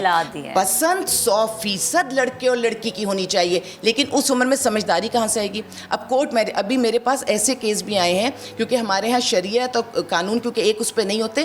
13 سال کی بچی کی شادی ہوئی ہے, اب وہ 13 اور ہوئی وہ کورٹ میں ہی ہے. اب اس کو کس طرح سے بڑا کر کے دکھایا گیا, کیا پیپر میں انہوں نے کام کیا, وہ شادی چلی بھی نہیں. اور پھر اس کے بعد جس طرح سے وہ بچے ایکسپیکٹ ہو کے, کیونکہ ہمارے ہاں تو شادی ہوئی نہیں کہ وہ فوراً سوال آتا ہے بھائی اب خوشخبری کب ہے. تو شادی کے 1 سال کے بعد ہی آپ کے پاس ایک اور بہت بڑی ذمہ داری جو اولاد کی ذمہ داری ہے وہ آپ کے پاس آ جاتی ہے. ہم اگر اس کو دیکھیں اور ایک کوزے میں بند کریں تو شادی یا نکاح ایک بہت بڑی ذمہ داری, اور پلیز آپ اس طرف تبھی قدم اٹھائیں جب آپ ذہنی طور پہ تیار ہو جائیں. ایک چیز اپنی بچیوں کو کہہ دوں, پلیز اگر اچھی چیزیں ہیں تو آپ مرد کا مقابلہ کیجئے تعلیم میں, تربیت میں, خوراک میں. لیکن اگر آپ کا شوہر کسی غلط طرف جا رہا ہے, چاہے وہ ایکسٹرا میٹر افیئر, پلیز مقابلہ نہ کیجئے. وہ عورتیں جو اپنے گھر کو اپنے بچوں کو لے کر بیٹھتی ہیں, ان کا مینٹل سکون میں نے اپنی آنکھوں سے دیکھا ہے. اور وہ خواتین جو دوسروں کے گھروں کو خراب کرتی ہیں, پہلے ان کا ہوتا ہے خراب پھر دوسروں کا کرتی ہیں, میں انہوں نے بہت بے سکون پایا ہے. بے حد شکریہ بھابھی, آپ ہمارے ساتھ موجود تھی. رمشا آپ کا بھی بے حد شکریہ. فیصل, ہم جو بات کر رہے تھے کہ نکاح یا شادی بہت بڑی ذمہ داری ہے, اور آپ اس طرف تبھی قدم اٹھائے جب آپ مینٹلی طور پہ تیار ہوں کہ ہاں بحیثیت لڑکا یا لڑکی ہم یہ ذمہ داری اٹھا سکتے ہیں. اب ایک بریک لیتے ہیں, بریک کے بعد دوبارہ حاضر ہوں گے ہمارے ساتھ.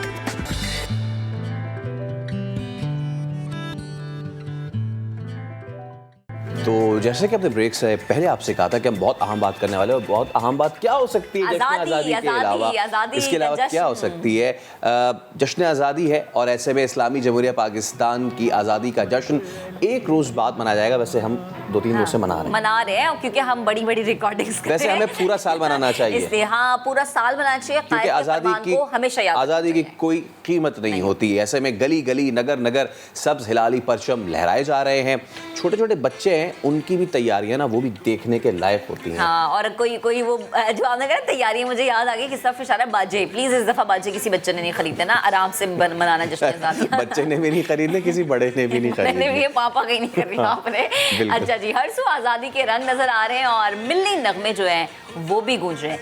ऐसे में हम भी इस जश्न की तैयारियों को दुबाला करने के लिए आपकी मुलाकात किससे करवाएंगे? एक ऐसे गुलकार से जो 1 नहीं 2 नहीं 14 आलात मौसीकी पर महारत रखते हैं। जी हाँ, आप फुटेज भी देख सकते हैं कि बांसुरी हो, वायलिन हो, गिटार हो, ये पियानो हो, सितार हो या फिर और भी बहुत कुछ, ये बहुत महारत के साथ बजा सकते हैं। इन्होंने इन सारे इंस्ट्रूमेंट्स की मदद से पाकिस्तान का तराना बनाया है। जबरदस्त जनाब, जबरदस्त। 11 आलाते मौसीकी और इन पे जो है वो महारत इन्होंने दिखाते हुए जनाब वो जिस तरह से कमाल किया। सबसे ज़्यादा आपको कौन सी धुन अच्छी? मुझे मेरे फेवरेट जो है सबसे पहले तो वायलिन, उसके बाद सितार, क्योंकि वो एक सुकून की है ना। और जो अगर आप ट्रेडिशनल फ्लेवर की बात करें तो उसमें जो गिटार है, पियानो है, इसके अलावा भी बांसुरी सबसे जो सुकून बख्शती है ना आवाज़ की, वो बांसुरी राग यमन में इन्होंने ये सारा किया है। तो हम बात करेंगे, हमारे साथ ही मौजूद हैं मल्टी टैलेंटेड शहरी खान। शहरी अस्सलाम वालेकुम। सबसे पहले तो ये बताएं, ये इतने सारे आलाते मौसीकी पर महारत रखना कितने अरसे में आपने सीखा और इतनी आपको प्रैक्टिस करने में कितना टाइम लगा? सबसे पहले तो मैं एक बात कहूँगा कि इसमें मेरा कोई कमाल नहीं, सीधी सी जो बात है, क्योंकि ये सब की सब मेरे रब की देन है, खुदा का फजल है मुझ पे कि मैं ये सब कुछ कर सकता हूँ। क्योंकि मेहनत एक और चीज़ है। मेहनत, मैंने बहुत से ऐसे लोग देखे हैं जो बहुत मेहनत करते हैं, लेकिन जब तक वो अपने आप में मेहनत करते हैं तो वो कुछ और बात है। जब वो रूहानियत में अटैच होते हैं तो फिर उसका अजर और उसका सिला आपको डायरेक्ट वहाँ से मिलता है। तो मेरी इतनी मेहनत नहीं है जितना मुझ पे फजल है, तो ये खुदा का फजल है मुझ पे, मेरा कोई ज़बरदस्त। अच्छा, जब आप बड़े उस्ताद के साथ काम करते हैं तो वो थोड़ी सी जो झलक है ना आपकी शख्सियत में भी नज़र आता है। इस वक्त आप लेजेंड आबदा परवीन के साथ काम कर रहे हैं, ये तजुर्बा, ये एक्सपीरियंस कैसा रहा? सबसे पहले तो ये मेरी खुशकिस्मती है कि मैं उनके साथ होता हूँ, उनके साथ काम करता हूँ। मेरे लिए ये बड़े ऑनर की बात है कि ये सब कुछ मेरे हिस्से में आया।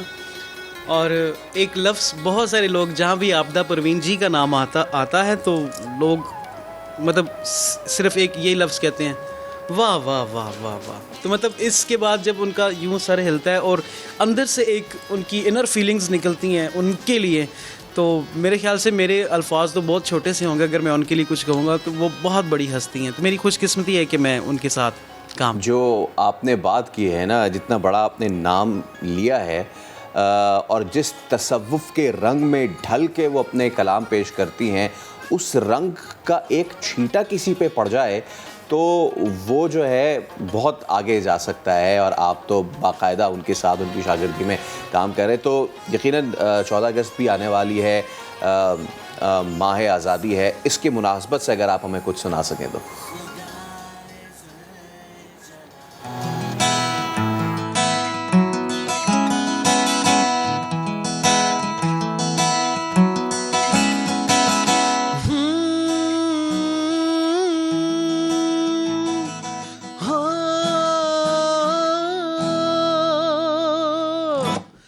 ज़मी की गोद रंग से उमंग से भरी रहे, ज़मी की गोद रंग से उमंग से भरी रहे। खुदा करे खुदा करे खुदा करे सदा ये रोशनी रहे, ज़मी की गोद रंग से उमंग से भरी रहे।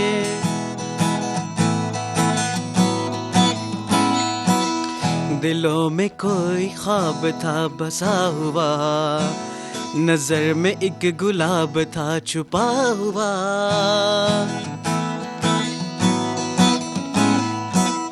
دلوں میں کوئی خواب تھا چھپا ہوا, نظر میں ایک گلاب تھا چھپا ہوا, عجب بہار میں کھلا وہ پھول ماہتاب کا, عجب بہار میں کھلا وہ پھول ماہتاب کا, یہ تازگی یہ زندگی یہ چاندنی, خدا کرے خدا کرے خدا کرے صدا یہ چاندنی رہے, زمیں کی گود رنگ سے امنگ سے بھری رہے, زمیں کی گود رنگ سے امنگ سے بھری رہے. زبردست زبردست. اچھا مجھے یہ بتائیں کہ ایک وقت میں بیک ٹو بیک کتنے آلات موسیقی آپ بجا سکتے ہیں؟ بس ویسے نہیں وہ ویڈیو میں تو دکھائے, لیکن پھر بھی ہماری عوام کے سامنے بیک ٹو بیک بڑا مشکل ہے. نہیں, اس سے تھوڑے سے اور انکلوڈ ہوئے ہیں, مطلب کرتا ہوں کافی اور بھی کر لیتا ہوں, لیکن صرف بجانا ایک اور چیز ہے, اس کو اس کے حساب سے بجانا ایک اور چیز ہے. یہ تو مطلب کوئی انسٹرومنٹ آپ اٹھا کے بجا لیں گے وہ لائک ٹاں تو وہ بجانا کچھ اور ہے, اس پہ کمانڈ رکھ کے بجانا ایک اور چیز ہے, تو وہ 14 ہے فی الحال. اور چلیے ہم آپ سے رخصت تو لیں گے لیکن ایسے نہیں جانے دیں گے آپ کو, جاتے جاتے کچھ ایسا سنا جائیں کہ ہماری حب الوطنی جو ہے وہ مزید تازہ ہو جائے.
سونی دھرتی اللہ رکھے قدم قدم آباد تجھے, اور اسی طرح آپ کے بھی اس ٹیلنٹ کو اسی طرح آباد اور شاد ہر دفعہ ہمیں ایک نئی دھن نئے انداز میں سننے کو چیزیں ملیں. بہت شکریہ آپ کا شہری.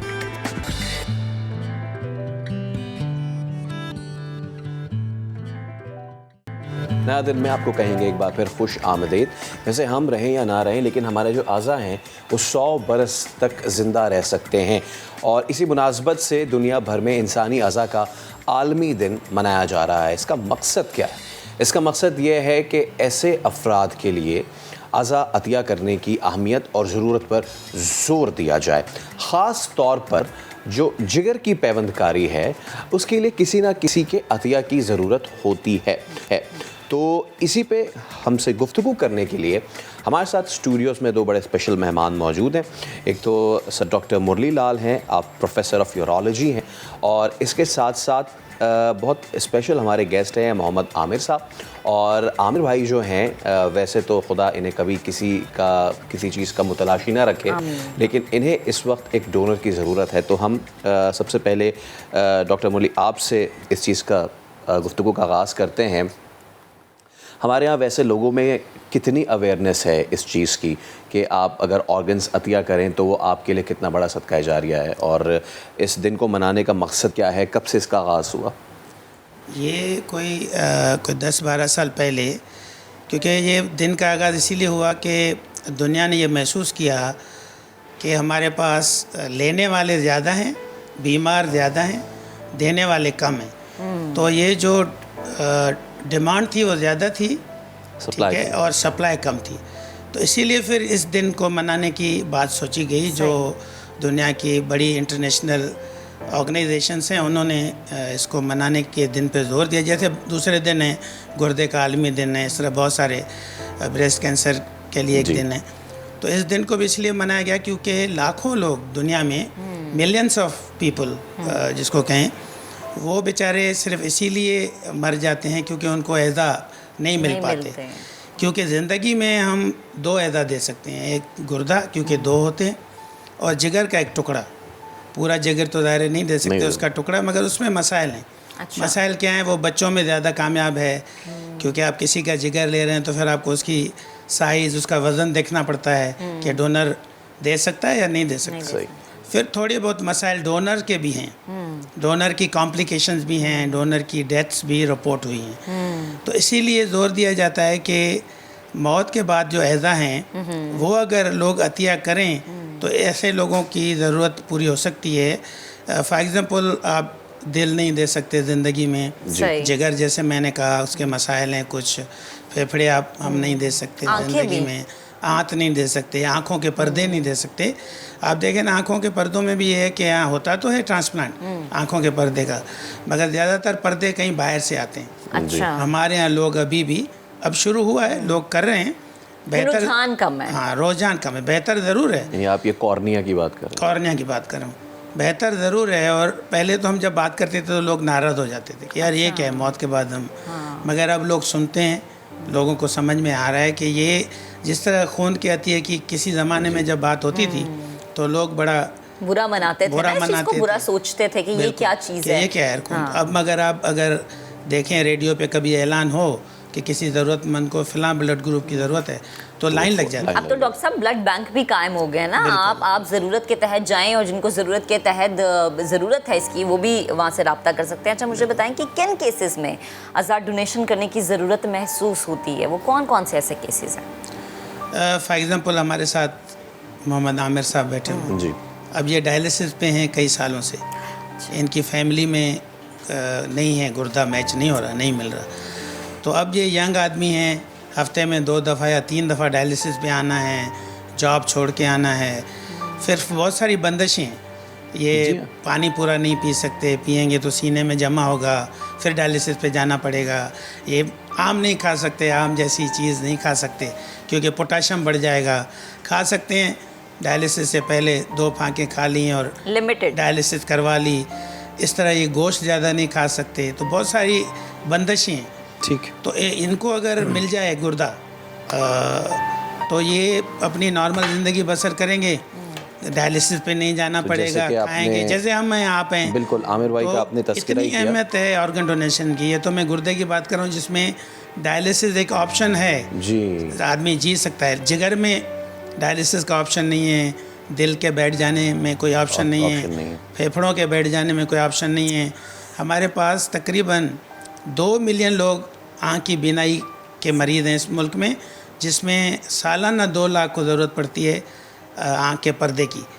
तो वो लोग बेचारे जो नहीं देख पा रहे, तो ये इतने एक आदमी 8 लोगों को नई ज़िंदगी दे सकता है, 8 लोगों को, एक आदमी। तो हम एक बार फिर अपने प्लेटफॉर्म से लोगों से ज़रूर दरख्वास्त करेंगे कि इस मुद्दे को देखें और जो भी सामने आना चाहे वो ज़रूर आए और हमसे रब्ता करें, या आमिर भाई से रब्ता करें, डॉक्टर मुरली से रब्ता करें, ताकि हम इस परेशानी का हल निकाल सकें। आमिर भाई, सबसे पहले तो अस्सलाम वालेकुम, बहुत शुक्रिया आप के यहाँ आने का। हम आपके शुक्रगुज़ार हैं कि आप यहाँ पर आए, क्योंकि आप जो है वो बड़ी एक इंस्पिरेशनल स्टोरी हैं दूसरों के लिए।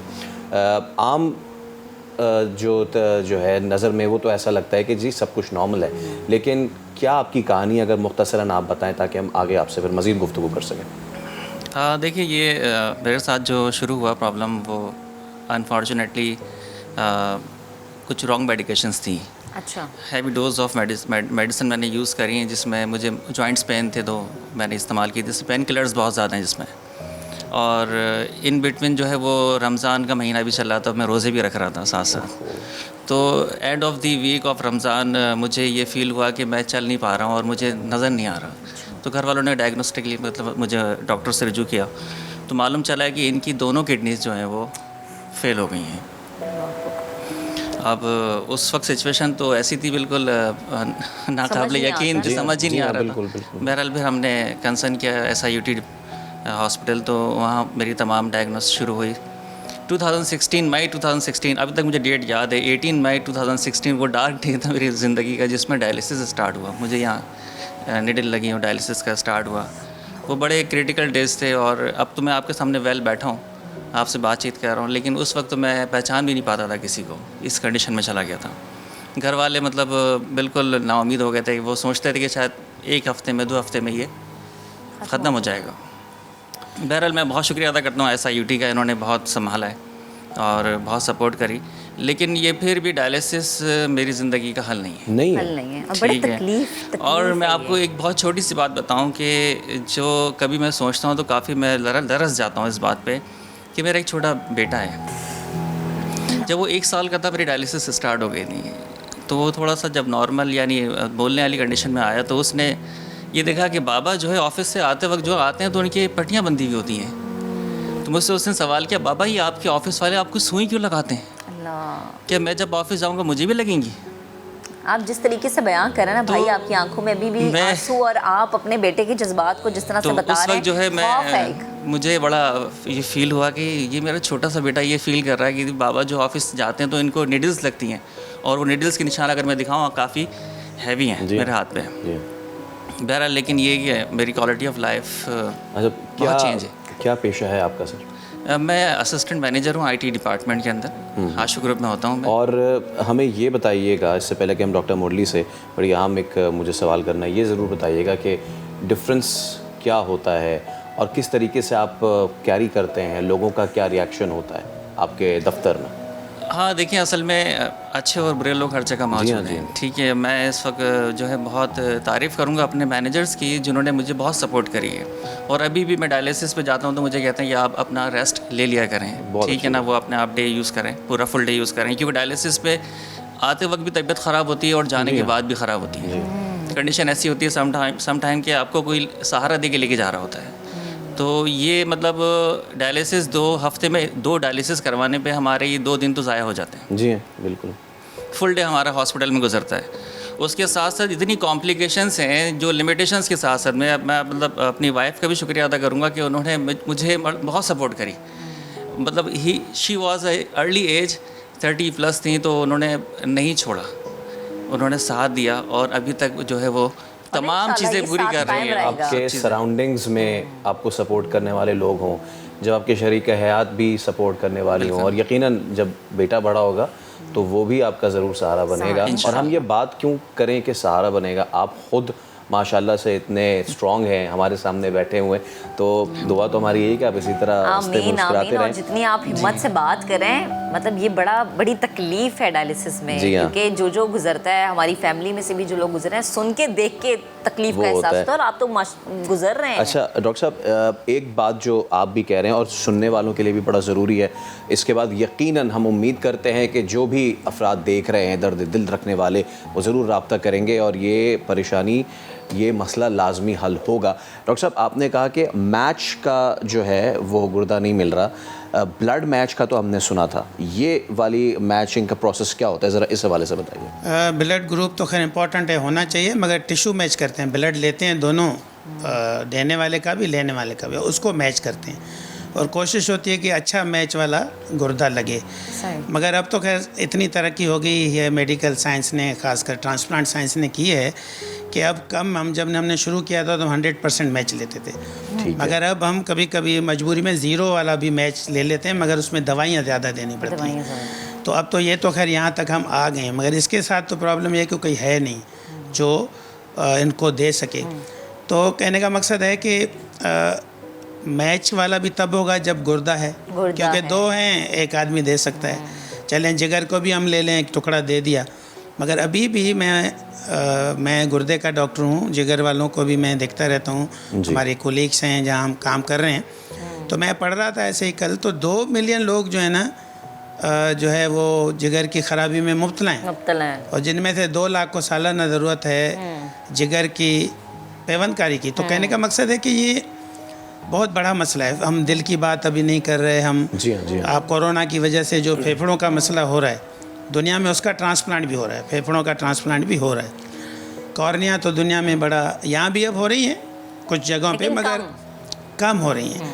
اور یہ جو 2 لاکھ لوگ ہیں جن کی بینائی بیچاروں کی نہیں ہے, تو آپ دیکھیں کہ یہ مسئلہ بڑا ہے اور دنیا کر رہی ہے. یعنی یہ ہم کوئی نیا کام نہیں کریں گے, دنیا کر رہی ہے, سارے مسلم ممالک کریں, سعودی عرب, بڑا مسئلہ ایران. یہ کہ اپنا ایسا دل رکھنا کہ آپ اپنا ایک گردہ کسی کو دیں, کیونکہ ہمارے معاشرے میں ابھی بھی اس کی اویئرنیس بے حد کم ہے. ہم اپنے پلیٹ فارم سے یہی پیغام دیں گے کہ پلیز جہاں جہاں ہماری آواز جا رہی ہے آگے بڑھیں, بھائی کی مدد کریں. آپ کے قدم بڑھانے سے کسی کی زندگی, کسی کا گھر بن سکتا ہے, بچ سکتا ہے. ڈاکٹر صاحب بے حد شکریہ آپ کا. اس میں میں ایک چیز جاتے جاتے کہوں گا کہ موت کے بعد ایزا عطیہ کرنے کا مسئلہ یہ کہ 8 لوگوں کو فائدہ ہوگا, ایک آدمی, اور پھر 75 لوگوں کی زندگی بہتر ہوگی, کیونکہ ہر چیز ڈونیٹ ہو سکتی ہے, جوائنٹس, اسکن, ہر چیز. تو کہنے کا مقصد ہے کہ 8 لوگوں کو جو فائدہ پہنچے گا, زندگی ملے گی. انہوں نے جیسے بتایا ان کی فیملی ہے, بیٹا ہے, اس طرح لوگوں کی فیملیز ہیں, بچے ہیں, اور بیوی ہے, ماں باپ ہیں, وہ ہیں, واحد کفیل ہیں اپنے گھروں کے. اور دنیا جیسا کہ کر رہی ہے, ہم ایسا یعنی واحد ملک نہیں ہوں گے, دنیا کر رہی ہے. ڈاکٹر مرلی, دنیا میں یہ ہو رہا ہے. بہت شکریہ آپ کا, اور عامر بھائی آپ کا بہت شکریہ. ہماری تمام تر نیک خواہشات آپ کے ساتھ ہیں.